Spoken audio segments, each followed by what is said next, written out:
Oke, baik. Selamat pagi, jemaat yang kasih Tuhan semuanya. Ya, dan puji syukur kita semua di dalam Tuhan saat ini, dan kita semua berkumpul dalam acara berjemaat kita pada pagi hari ini. Hari ini Hari Ayah Internasional, jadi selamat Hari Ayah pada semuanya yang sudah menjadi ayah. Bagi yang datang di Grave, ya bapak-bapak tadi mestinya udah dapat makan ya, dapat makan dari anak-anak sekolah minggu. Oke, puji syukur. Dan yang ibu-ibu jangan cemburu ya, gitu ya. Apa yang ibu-ibu mau kayak gini juga nanti hari ibu gitu. Oke, dan baik, kita mau lanjut, kita buka dalam 1 Timotius pasal yang ke-6 di sini. 1 Timotius pasal 6, kita akan lihat, kalau bisa kita mau selesaikan pasal ini hari ini. Dan kita sudah pakai 2 minggu untuk membahas ayat 3 sampai dengan ayat 10. Pertama kita bicara mengenai doktrin separasi. Kemudian habis itu kita bicara mengenai pengajaran Alkitab mengenai harta, gitu ya, karena ada banyak bicara soal cinta akan uang. Di sini akar segala kejahatan ialah cinta akan uang. Ya, dan sekarang kita mau baca ayat 11 sampai ayat 21. Ya, kemudian kita coba selesaikan isian kita. Kalau bisa kita selesai bagian ini hari ini. Dan kita baca dulu, habis itu kita akan berdoa. 1 Timotius 6 ayat 11 sampai 21, demikian firman Tuhan. Engkau, hai manusia kepunyaan Allah, jauhilah semuanya itu. Kejarlah keadilan, kesalehan, kesetiaan, kasih, kesabaran, dan kelembutan. Bertandinglah dengan benar dalam pertandingan iman, dan rebutlah hidup yang kekal. Untuk itulah engkau telah dipanggil, dan telah engkau ikrarkan ikrar yang benar di depan banyak saksi. Di hadapan Allah yang memberikan hidup kepada segala sesuatu, dan di hadapan Kristus Yesus, yang telah mengikrarkan ikrar yang benar itu juga di muka Pontius Pilatus, kuperingatkan kepadamu. Turutilah perintah ini dengan tidak bercacat dan tidak bercelah, sampai penampakan Tuhan kita Yesus Kristus. Pada saat yang akan ditentukan oleh penguasa yang satu-satunya dan penuh berkat, Raja di atas segala raja dan Tuhan di atas segala Tuhan. Dialah satu-satunya yang tidak takluk kepada maut, bersemayam dalam terang yang tak terhampiri, yang tidak pernah dilihat dan tidak dapat dilihat oleh seorang pun. Baginya lah hormat dan kuasa yang kekal. Amin. Peringatkanlah orang-orang kaya di dunia ini agar mereka jangan tinggi hati dan jangan berharap pada sesuatu yang tidak tentu seperti kekayaan, melainkan kepada Allah yang dalam kekayaannya memberikan kepada kita segala sesuatu untuk dinikmati. Peringatkanlah agar mereka itu berbuat baik, menjadi kaya dalam perbuatan baik, suka memberi dan membagi. Dengan demikian mereka mengumpulkan suatu harta sebagai dasar yang baik bagi dirinya di waktu yang akan datang untuk mencapai hidup yang sebenarnya. Timotius, peliharalah apa yang telah dipercayakan kepadamu, hindarilah omongan yang kosong dan tidak suci, dan pertentangan-pertentangan yang berasal dari apa yang secara keliru disebut pengetahuan. Karena ada beberapa orang yang mengajarkannya, dan dengan demikian telah menyimpang dari iman. Anugerah menyertai kamu. Oke, kita mau berdoa terlebih dahulu. Saya minta Diaken Olman untuk pimpin kita dalam doa. Mari kita berdoa. Tuhan, terima kasih, kami ucap syukur Tuhan buat sekolah minggu dewasa kami pada pagi hari ini. Biar kami hari ini bisa belajar tentang firman-Mu dan membuat kami Tuhan semakin mengasihi firman-Mu, agar sehari demi sehari kami dapat diubahkan menjadi seperti karakter Engkau Tuhan. Terima kasih Tuhan, berkati Pak Steven yang akan membawakan sekolah minggu dewasa kami, berikan dia hikmat dan pengetahuan. Hanya dalam nama Tuhan Yesus kami berucap syukur. Amin. Amin. Oke. Baik, jadi ini kalau judul perikop yang di Alkitab saya namanya pesan penutup. Ada banyak hal yang Paulus beritakan di sini. Kalau di dalam isian kita masuk ke poin 6, dan ini menjaga perilaku yang benar. Jadi ada menjaga motivasi yang benar. Kalau di isian kita ya, menjaga motivasi yang benar, tidak boleh cinta akan uang dan lain sebagainya. Sekarang menjaga perilaku yang benar. Dan poin nomor 6 kita, hamba Tuhan adalah manusia kepunyaan Allah, ya, manusia kepunyaan Allah. Mana tadi ini saya? Itu ada di ayat yang ke-11. Engkau, hai manusia kepunyaan Allah. Sebenarnya dalam bahasa aslinya secara literal adalah man of God, ya. Man of God. Jadi dalam bahasa Inggris kata of ini sangat fleksibel gitu. Bisa banyak arti, ya, man of God gitu. Jadi di bahasa Indonesia diterjemahkan manusia kepunyaan Allah atau manusianya Allah, boleh dibilang, ya, manusianya Allah, ya. The man of God. Jadi sebenarnya bisa ada arti-arti yang lain juga. Bisa man of God itu bisa manusia kepunyaan Allah, bisa manusia yang memiliki sifat Allah, ya, manusia yang jadi macam-macam, kata of ini bisa macam-macam artinya sebenarnya. Tapi di sini manusia kepunyaan Allah. Oke. Yang tentunya harus menjauhi hal-hal di atas. Makanya tadi ayat 11 bilang, engkau hai manusia kepunyaan Allah, jauhilah semuanya itu. Apa ya semuanya yang tadi dibahas, yang sebenarnya dibahas di ayat-ayat sebelumnya, yaitu cinta akan uang, ya, mengejar kekayaan sebagai prioritas dalam hidup ini, dan lain sebagainya. Jadi hai manusia kepunyaan Allah, jauhilah semuanya itu. Dan sebaliknya ada yang lain yang harus dikejar, ya. Ada yang lain harus dikejar lebih daripada harta, gitu ya. Apa itu? Keadilan, kesalehan, kesetiaan, kasih, kesabaran, dan kelembutan. Ya. Jadi hal-hal ini yang harus dikejar di sini. Tentu ini hal-hal yang baik. Ya. Ini semua adalah hal yang indah. Oke, kemudian masuk ke ayat yang ke-12 di sini. Bertandinglah dengan benar dalam pertandingan iman dan rebutlah hidup yang kekal. Untuk itulah engkau telah dipanggil dan telah engkau ikrarkan ikrar yang benar di depan banyak saksi. Itu masuk dalam poin 7 kita. Menggunakan ilustrasi gelanggang olahraga. Jadi Paulus sering, ya, dia sering memakai ilustrasi perlombaan, pertandingan, ilustrasi atlet dan lain sebagainya. Paulus sering memakai itu. Dan menggunakan ilustrasi gelanggang olahraga, Timotius dihimbau untuk apa ini? Untuk poin nomor 7, ya, bertanding di sini, ya, bertanding dalam perlombaan iman yang baik. Okay. Bertanding dalam perlombaan iman yang baik dan mencapai tujuan akhir, yaitu hidup yang kekal. Sini, ya. Hidup yang kekal yang tentangnya ia sudah mengucapkan kesaksian yang baik. Itu kata ikrar di situ bisa juga diterjemahkan kesaksian, ya. Jadi untuk itulah engkau telah dipanggil dan telah engkau ikrarkan ikrar yang benar. Dalam TB1 apa ya bunyinya situ? Sama, ya, mengikrarkan ikrar, ya.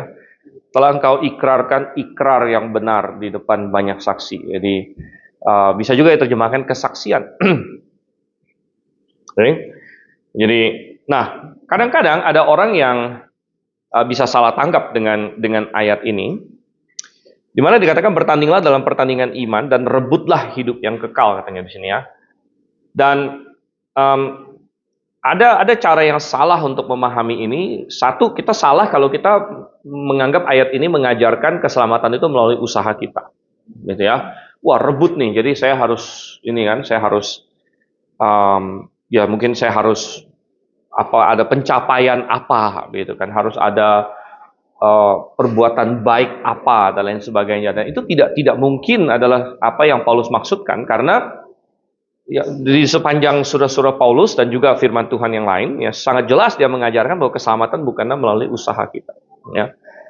Keselamatan bukanlah melalui kerja, begitu. Itu sangat jelas sekali di Roma, di Galatia, di Efesus, di semua surat Paulus, gitu ya, bahwa keselamatan itu bukan suatu hasil pencapaian. Oh, saya cukup sukses, ya, saya cukup sukses sehingga saya dapat hidup yang kekal nih, gitu ya. Nah, orang kalau kurang sukses dia nggak dapat. Gitu. Bukan seperti itu maksudnya di sini ya. Kata rebutlah di sini bisa juga diterjemahkan genggamlah, jadi peganglah gitu. Jadi kayak orang merebut itu kan kayak, jadi bisa dalam pengertian rebut dalam pengertian kayak rebut gitu, atau bisa juga genggamlah, peganglah gitu ya. Peganglah hidup yang kekal gitu. Jadi dalam isian kita di sini katakan, ini bukan berarti Timotius belum memiliki hidup yang kekal. Ya. Bukan berarti Timotius belum memiliki hidup yang kekal. Karena setiap orang yang ini coba kita bandingkan dengan 1 Yohanes. Ya, karena firman Tuhan menafsirkan firman Tuhan. Ya, firman Tuhan menafsirkan firman Tuhan. Kita buka 1 Yohanes pasalnya yang ke-5.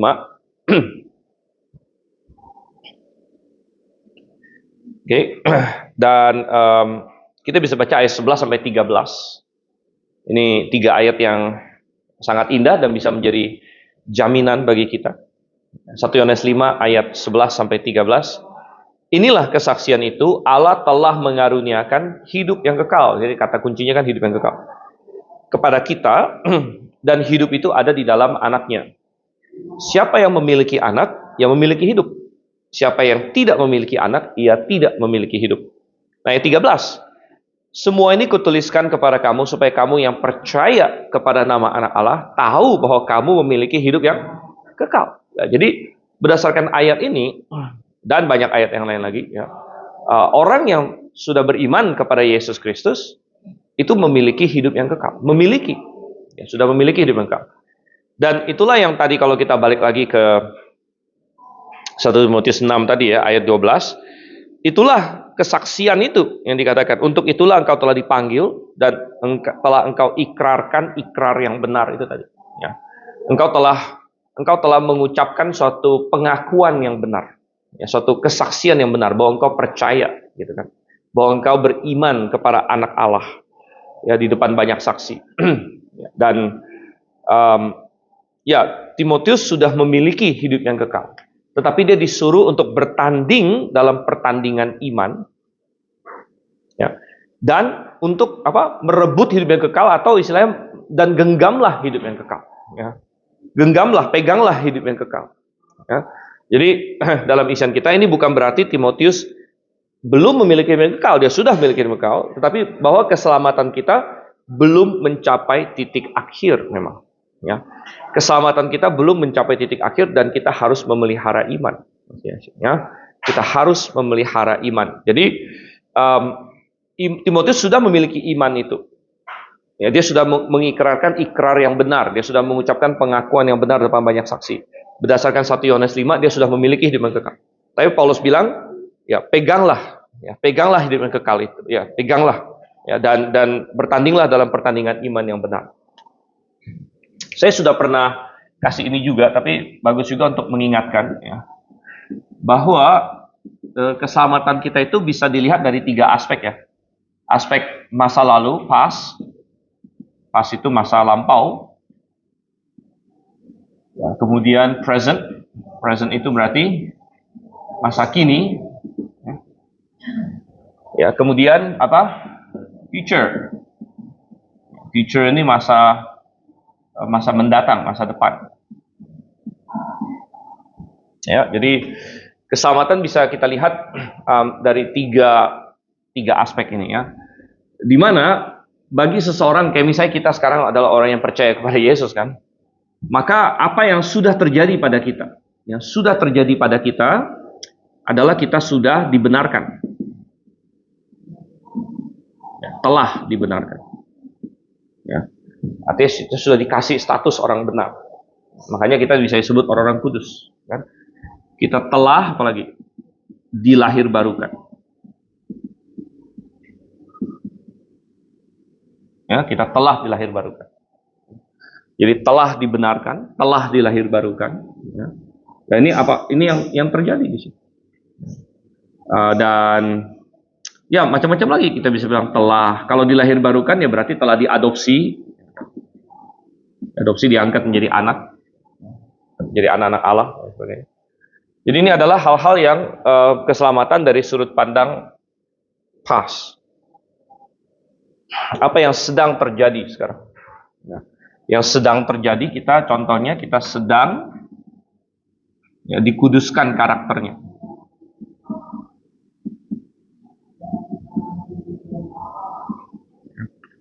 Kita sedang dikuduskan karakter. Nah, ini yang sedang terjadi. Ya, sedang terjadi pada kita. Ya. Dan ini pasti. Ya. Artinya begini, kita tidak bisa berkata saya sudah dibenarkan, tapi saya tidak sedang dikuduskan karakternya. Ya, nggak bisa. Ini kan satu paket sebenarnya. Ya. Kecuali kita sudah menyangkal ini. Ya, jadi kita sudah dibenarkan, dilahir barukan, diadopsi, kita sedang dikuduskan karakter. Apakah karakter kita sudah kudus sempurna? Kan belum. Jadi ini sedang. Ya. Sedang. Tapi statusnya sudah dibenarkan. Ya, sudah dilahir barukan, sudah diadopsi menjadi anak. Ya. Dan masih ada yang akan terjadi di masa depan. Ya. Ini kita sebut kita akan. Ya. Akan apa? Akan macam-macam. Ya. Akan dimuliakan, akan dibangkitkan, akan dimuliakan, ya. Dan kita akan menjadi sempurna. Ya, jadi oleh karena itu di dalam Alkitab, ya kadang-kadang Alkitab ada memakai past tense, kamu sudah diselamatkan. Tapi Alkitab juga ada memakai future tense, kamu akan diselamatkan. Ya. Kok bisa begitu? Kita sudah atau akan gitu? Dua-duanya benar, gitu ya. Dua-duanya benar, kita sudah diselamatkan. Ya. Karena ada aspek keselamatan yang sudah kita nikmati. Ya. Tetapi kita kan belum masuk surga. Ya. Dan kita belum dimuliakan. Jadi kita ada ayat-ayat Alkitab yang berkata kamu akan diselamatkan. Kita akan diselamatkan dari murka yang akan datang. Kita akan diselamatkan. Ada ayat-ayat seperti itu. Ya. Dan juga ada ayat yang berbicara kita sedang diselamatkan. Ya. Kita sedang diselamatkan. Jadi, ya ini harus kita pahami, gitu ya. Ini harus kita pahami. Ya. Dan ya kita bilang bahwa keselamatan ini tentunya semua ini adalah di dalam Kristus.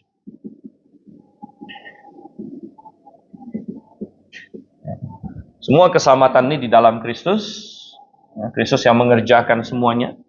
Ya. Dan kita bisa berada di dalam Kristus melalui iman. Ya. Jadi kita berada di dalam Kristus melalui iman. Coba kita buka di dalam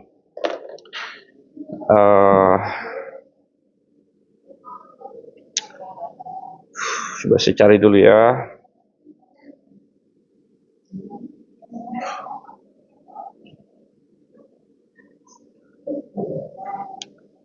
Oke, Filipi pasal 3 ayat 9, coba misalnya situ.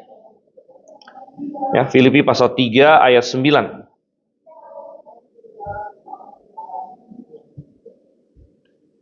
Ya, dan dikatakan di sini, dan berada dalam Dia bukan dengan kebenaranku sendiri karena menaati hukum Taurat. Berada dalam Dia. Dia sini maksudnya siapa?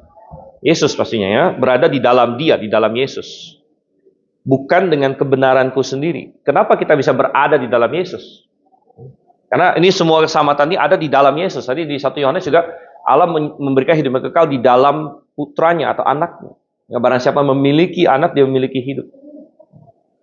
Ya, dan sama di sini, berada di dalam Dia bukan dengan kebenaranku sendiri karena menaati hukum Taurat, melainkan dengan kebenaran karena iman kepada Kristus. Yaitu kebenaran yang Allah anugerahkan berdasarkan iman. Ya. Berdasarkan iman. Jadi ini semua adalah apa yang Tuhan sudah lakukan, sedang lakukan, dan akan lakukan bagi kita. Tanggung jawab manusia bukanlah harus ada suatu pencapaian apa segala macam, tapi tanggung jawab manusia adalah kita dituntut untuk beriman, percaya kepada Dia. Dan ketika kita beriman, maka kita berada di dalam Kristus. Dan ketika kita berada di dalam Kristus, maka kita memiliki semua ini. Ya, baik yang sudah, sedang maupun akan kita miliki. Ya, sehingga kalau kita balik lagi ke 1 Timotius tadi pasal yang ke-6, oleh karena itulah ya kehidupan kekristenan itu disebut pertandingan iman. Pertandingan iman, karena ya itulah yang kita andalkan. Ya, kita pertandingan iman ini adalah maksudnya yang diuji itu kita beriman atau tidak beriman. Makanya dikatakan di sini bertandinglah dengan benar dalam pertandingan iman. Pertandingan iman. Jadi apakah kita beriman sampai ke akhirnya dan rebutlah hidup yang kekal, atau bisa juga diterjemahkan dan peganglah hidup yang kekal, ya maksudnya kita sudah milikinya, ya, dan kita perlu terus beriman sampai ke akhirnya di sini. Mengenai arti akan itu, Ya. artinya belum pasti gitu. Orang-orang kayaknya akan. Ya, enggak, akan itu bukan berarti enggak pasti, ya. Akan itu kan berarti belum terjadi saja. Ya. Misalnya saya bilang begini, besok matahari akan terbit. Apakah ada indikator tidak pasti di situ? Kan enggak juga gitu. Ya. Misalnya ini lagi malam gitu kan. Terus saya bilang ya besok matahari akan terbit. Ya, itu kan karena hari ini lagi malam, ya itu belum sekarang gitu. Tapi akan gitu. Ya, jadi akan itu tidak harus mengindikasikan ketidakpastian, gitu ya. Akan itu hanya berbicara mengenai aspek waktu, gitu. Aspek waktu bahwa terjadinya ini di masa depan. Ya. Nah demikian juga dengan keselamatan. Ya, ya memang pada kenyataannya kita belum di sorga. Kalau saya bilang kita akan masuk sorga, apakah itu berarti tidak pasti? Kan enggak. Ya. Tapi siapa dulu yang akan gitu? Yang akan adalah orang yang percaya, gitu. Orang yang beriman. Gitu ya. Jadi akan di sini berbicara mengenai kapan terjadinya. Makanya kita bilang future, ya, masa depan. Tak akan dimuliakan, gitu ya. Akan dibangkitkan. Ya. Kecuali kalau misalnya kita ganti akan jadi moga-moga, nah itu memang nggak pasti, gitu kan? Atau akan ini kita ganti menjadi apa ya, mungkin gitu ya, itu memang nggak jadi. Tapi kalau akan, ya berarti ada kepastian. Kepastiannya di dalam Kristus tentunya, gitu ya. Di dalam Kristus ya kita memiliki kepastian ini. Ya. Ya, jadi ya. Nah, sedikit ya biar saya perkenalkan juga istilah-istilah teologisnya. Ini kan istilah bahasa Indonesianya. Tapi kalau kita perlu tahu juga sih, walaupun ini bahasa Inggris, tapi ada bahasa Indonesia kalau dibenarkan ini namanya justification. Justification ya, atau justifikasi kalau bahasa Indonesia. Justification, dilahirbarukan, ya kita bisa regeneration, regenerasi. Nah, regeneration atau istilah umumnya ya born again, lahir kembali ya. Diadopsi di sini adoption tentunya, adoption ya. Sedang dikuduskan karakternya. Ini kita bicara sanctification misalnya. Nah, kata sanctification ini satu akar kata dengan saint gitu ya, sanctify ya. Jadi pengudusan. Ya. Ya, lalu akan dimuliakan. Akan dimuliakan di sini adalah glorification. Ya, glorification ya. Benar akan dibangkitkan ya, tentu ini resurrection. Ya, resurrection, jadi kebangkitan ya. Dan tak orang mati. Ya, jadi ya, oke. Yang sanctification itu sebenarnya masih ada hasil manusianya kalau Ya. mengubah karakter. Jadi maksudnya sesuai yang di pasal 3 tadi, sebenarnya porsi ini antara Tuhan Yesus yang mengubah kita atau kita yang mengubah diri kita sendiri itu juga. Ya, ya, oke, benar. Jadi yang sanctification ini memang ada Tuhan memberikan andil kepada kita, ya. Jadi artinya kita harus ikut serta dalam proses pengudusan karakter yang sekarang ini, gitu ya. Ya, tetapi kita bilang bahwa kita berada di dalam Kristus ini, ya tidak ini apa? Kita berada di dalam Kristus di sini bukan pencapaian kita, ya. Jadi kita masuk di sini ya. Nah, sanctification, selama kita berada dalam Kristus, maka kita bagaimanapun juga pasti akan dimuliakan dan dibangkitkan. Ini suatu hal yang pasti. Sanctification di sini, banyak kurangnya ini akan mempengaruhi sebenarnya diri kita sendiri. Berkat yang kita rasakan, sukacita, damai sejahtera, dan perkembangan diri kita. Ya, artinya begini. Ya, contohnya begini. Saya ambil contoh. Ya, ini misalnya ini kan kita hidup dalam dosa, belum selamat.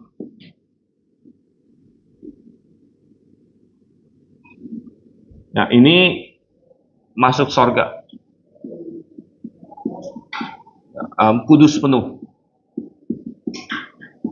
Ya, nah, misalnya begini ya, ini dalam dosa belum selamat, ini masuk sorga kudus penuh, kan? Nah, di sini adalah ini adalah selamat, tapi masih dalam dunia. Selamat dalam dunia, ya. Jadi kalau misalnya seseorang tadinya dia dalam dosa, dia belum selamat. Tapi begitu dia percaya pada Yesus, maka dia masuk ke sini. Selamat dalam dunia. Selamat tapi masih dalam dunia ini, belum dimuliakan, belum masuk surga, ya. Nah, tapi di sini dia dituntut untuk apa? Pengudusan. Ya, pengudusan karakter, ya. Dan pengudusan karakter ini memang ada tanggung jawab kita. Ya. Sehingga beda-beda. Ada orang yang sesudah diselamatkan pengudusan karakternya lumayan bagus, tajam, misalnya begini lah. Tapi ada juga yang mungkin begini. Kudusnya agak susah gitu. Ya, tetapi bagaimanapun juga kalau misalnya dia ada di dalam Kristus, sampai waktunya dia akan ke sini. Begitu. Paham ya maksudnya ya? Cuman bedanya apa? Bedanya ya sama di dunia ini gitu. Ya, kalau orang yang trayek pengudusan karakternya bagus, ya dia akan jauh-jauh lebih menikmati berkat-berkat keselamatan, berkat-berkat Tuhan dalam hidupnya. Ya, dia akan lebih kurang dapat masalah ya karena karakter dia kan makin bagus, makin dikuduskan.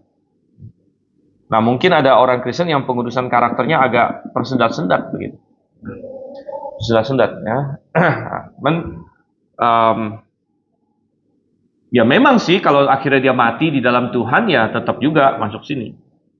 Nah, jadi bagian ini adalah yang Tuhan otomatis lakukan di sini. Nah, orang dimasukkan ke sini juga otomatis Tuhan yang lakukan, Tuhan yang lahir barukan, Tuhan lahir barukan kita. Ya. Nah, jadi kita mau gimana? Tapi jangan berpikir juga nggak penting ini, penting juga begitu. Ya. Penting juga di sini. Ya. Lebih ya, kira-kira paham ya ini, gitu ya. Oke.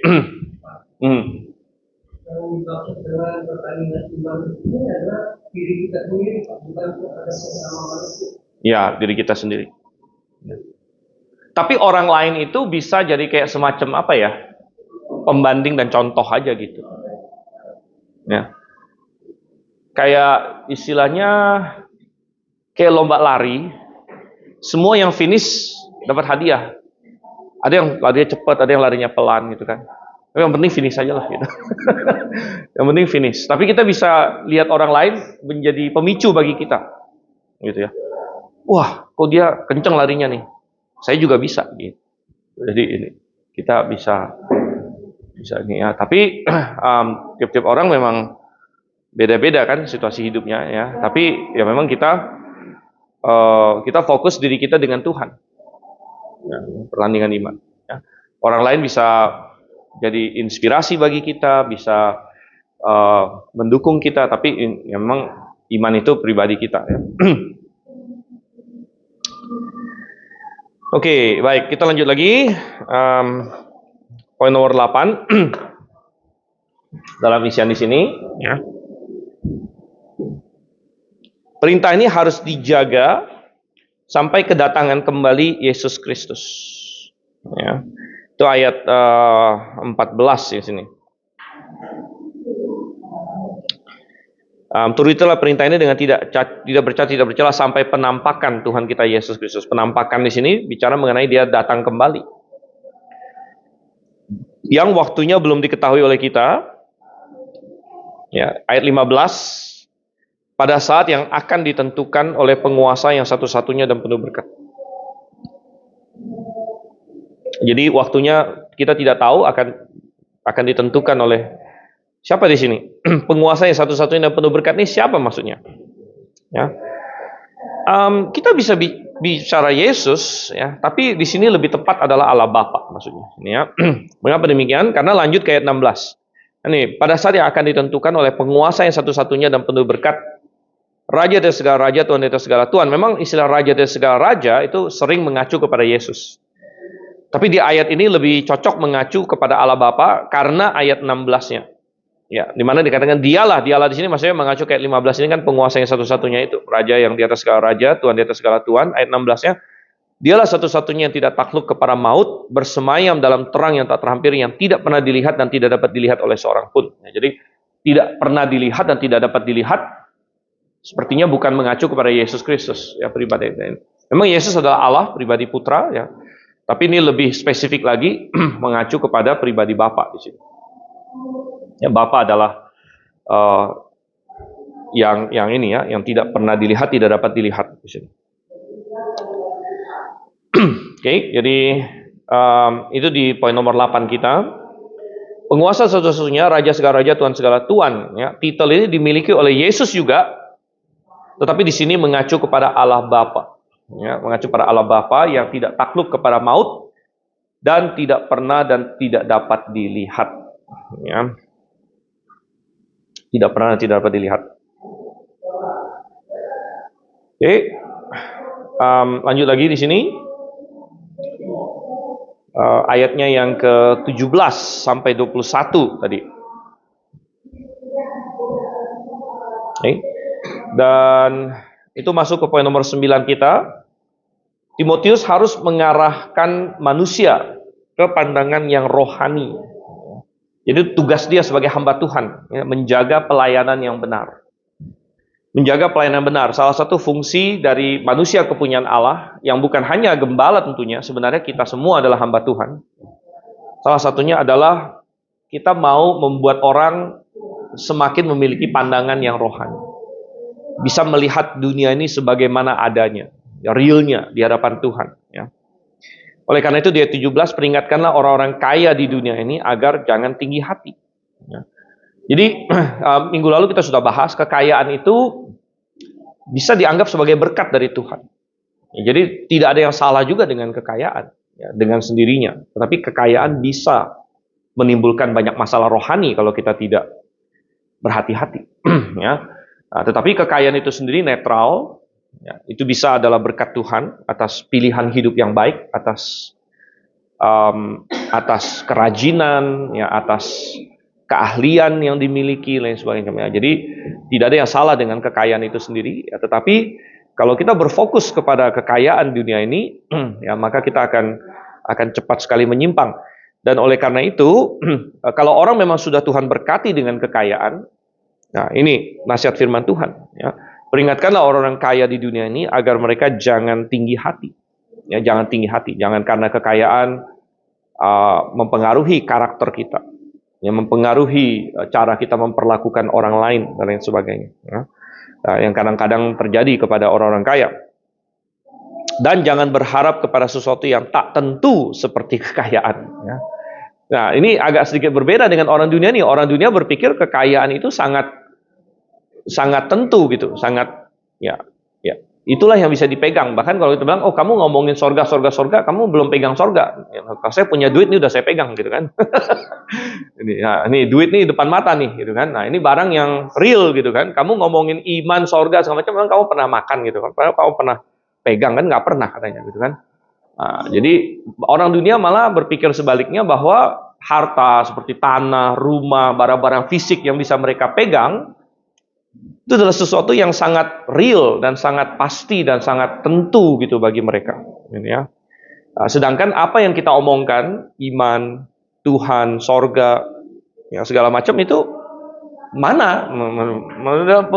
Mana itu? Kamu nggak bisa pegang itu, kamu nggak bisa makan itu, gitu kan? Dan sebaliknya Alkitab berkata bahwa justru harus diperingatkan jangan berharap kepada sesuatu yang begitu tidak tentu, gitu ya, seperti kekayaan, Tuhan. Ya, begitu tidak tentu. Ya. Jadi Tuhan punya pandangan yang berbeda total dari manusia. Justru hal-hal materi di dunia ini adalah hal yang begitu tidak tentu, katanya, gitu ya. Karena Tuhan melihat secara jangka panjang sekali. Ya. Dan Tuhan tahu bahwa di dalam hidup ini begitu banyak hal bisa berubah gitu. Ya, tetapi melainkan pada Allah yang dalam kekayaannya, yang benar-benar kaya adalah Tuhan di sini kan. Dalam kekayaannya memberikan kepada kita segala sesuatu untuk dinikmati. Ya. Jadi makanya saya bilang orang Kristen itu tidak boleh sombong karena kekayaan, tapi kita juga tidak pernah diajarkan untuk menjadi asketik ya. Asketik, jadi kayak wah kita nggak boleh menikmati apa-apa di dunia ini, kita nggak boleh. Ya enggak, justru kita mengucap syukur gitu kan. Wah kalau misalnya ada berkat Tuhan, ya ucap syukur ya. Kita bisa menikmati itu, kita bisa pakai itu untuk hal-hal yang baik ya, pakai itu untuk kebaikan, pakai itu untuk Tuhan lagi ya. Jadi ya kita itu yang kita harus lakukan di dunia ini. Oke, jadi ini di ayat poin 9 kita tidak berfokus kepada hal-hal yang jasmani seperti kekayaan yang begitu tidak menentu, gitu ya. Sebaliknya berkat-berkat jasmani dari Tuhan kita pakai untuk berbuat baik di sini ya. Berkat-berkat jasmani dari Tuhan kita pakai untuk berbuat baik. Ya. Nah, makanya itu di ayat 18, peringatkanlah agar mereka itu berbuat baik, menjadi kaya dalam perbuatan baik, suka memberi dan membagi, dan dalam isian kita ini akan menjadi harta dalam kekekalan. Inilah harta yang sesungguhnya. Harta yang sesungguhnya ya. Jadi ya dulu saya pernah di mall itu ada satu kayak mainan anak-anak remaja yang kayak kota mainan itu yang itu apa namanya itu? Kidzania ya. Nah, ya Kidzania ya. Pernah nggak? Saya satu kali aja pernah bawa anak saya ke sana Kidzania gitu kan. Anak-anak kan di situ kayak ada uang mainannya juga gitu kan, ada ini segala macam ya. Ya dan mereka bisa kayak kerja bohongan gitu, kerjalah gitu, kerja atau dapat duit bohongan segala macam di situ ya. Dan ya, kita pikir kalau ada seseorang begitu semangatnya di dalam sana itu kan, tapi sampai mengabaikan yang nanti itu kan cuma berapa jam di sana gitu kan, nanti kan dia bakal keluar gitu. Kalau dia saking semangatnya di dalam sana sampai dia lupa bahwa dia akan keluar, jadi dia habiskan segala daya upaya untuk dapetin uang mainan itu gitu kan. Ya selama di dalam sana sih ada fungsinya gitu. Itu begitu dia keluar kan udah nggak ada fungsinya lagi, gitu kan. Nah, terlalu banyak orang juga di dunia ini dia lupa bahwa dunia kita ini hanya sekian puluh tahun, gitu. Hanya sekian puluh tahun. Nah, memang hanya itu kan relatif, memang hanya, tapi panjang juga ya, gitu.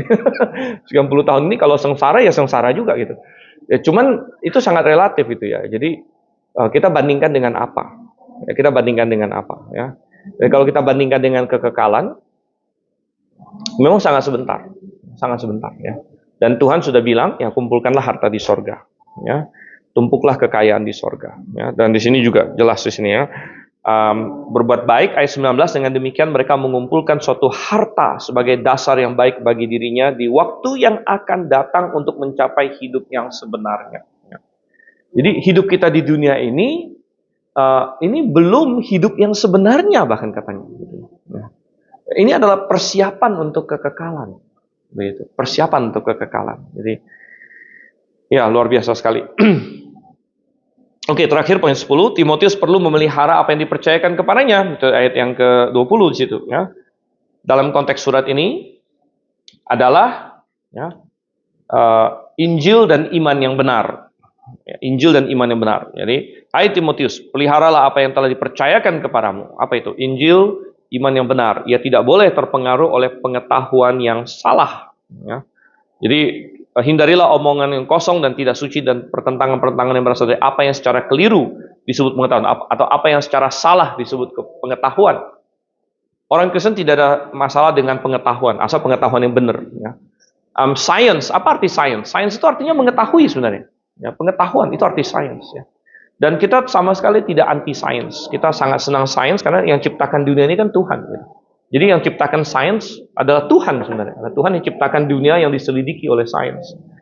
Ya, jadi kita sangat senang. Bahkan semua saintis-saintis besar yang namanya sekarang udah jadi satuan gitu. Anda sudah hebat kalau nama Anda jadi satuan. Gitu. Ya, wah, kita bilang ada berapa Newton itu kan nama orang. Sekarang jadi satuan gaya misalnya kan.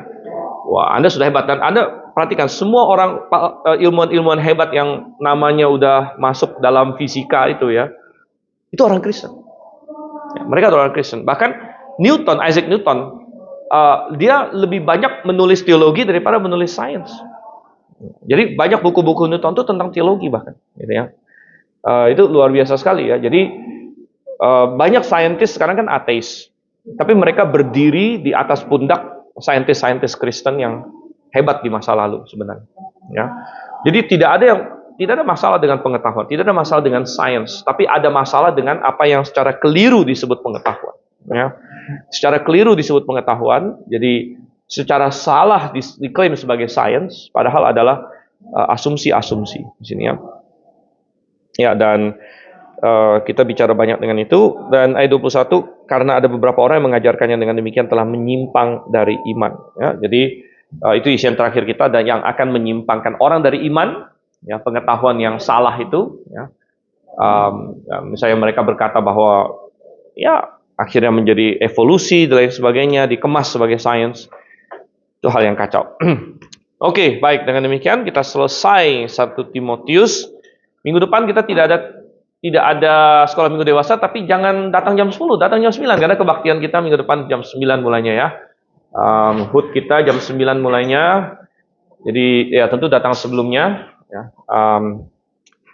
Kita akan memperingati kelahiran Tuhan kita dan juga pimpinan Tuhan atas jemaat kita. Oke, kita tutup dalam doa. Saya minta saudara Stephen untuk tutup kita dalam doa. Mari kita berdoa. Tuhan, terima kasih, kami bersyukur kami telah menyelesaikan kelas kita pada hari ini. Kiranya apa yang kami pelajari pada hari ini dapat kita terapkan dalam kehidupan kami, menjadi pedoman untuk bagaimana kita berperilaku dan bertindak. Sebentar lagi kami juga akan bergabung untuk kebaktian umum. Kiranya Engkau sertai hal tersebut. Terima kasih, dalam nama-Mu lah kami berdoa dan mengucap syukur. Amin. Amin. Oke. Baik.